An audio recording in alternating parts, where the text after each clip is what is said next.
शेतकरी बंधूंनो नमस्कार. नमस्कार. मी नितीन महाले, दयाल सीड्स कंपनीचा प्रतिनिधी आपलं सर्व शेतकऱ्यांचे हार्दिक स्वागत करतो.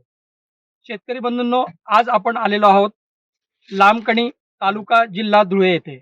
तर शेतकरी बंधूंनो, आज आपण दयाल सीड्स कंपनीच्या अनमोल 51 या मका पीक प्रक्षेत्रावरती पीक पाहणीसाठी आलेलो आहोत.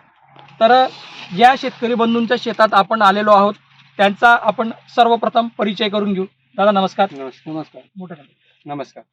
दादा तुमचं पूर्ण नाव सांगा. जितेंद्र मुलचंद सोनवणे.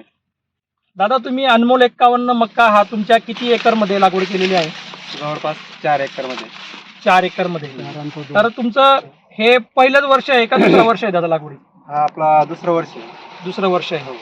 तर इतरही वाण तुम्ही मक्याचे याच्या आधी लावलेले आहेत हो. आणि अनमोल 51 पण लावलेला आहे. हो. तर अनमोल 51 आणि इतर वाणांमध्ये मोजके 2-3 मुख्य फरक काय आहे ते आपण शेतकरी बंधूंना सांगू शकता?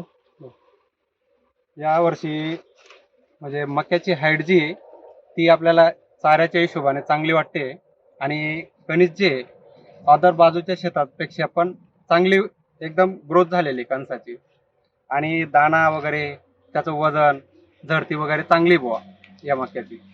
म्हणून आम्ही मागच्या वर्षापासूनच याचा रिझल्ट बघितला आणि आम्ही उन्हाळ्यामध्ये पण लावलेली ही व्हरायटी. तर एकदम समाधानकारक वाटली. तर शेतकरी बंधूंनो, येणाऱ्या रब्बी सीझनसाठी अनमोल 51 ची लागवड करावी असा संदेश आपण शेतकरी बंधूंचा मानूया. धन्यवाद. हरियाले खुशहाली धरती से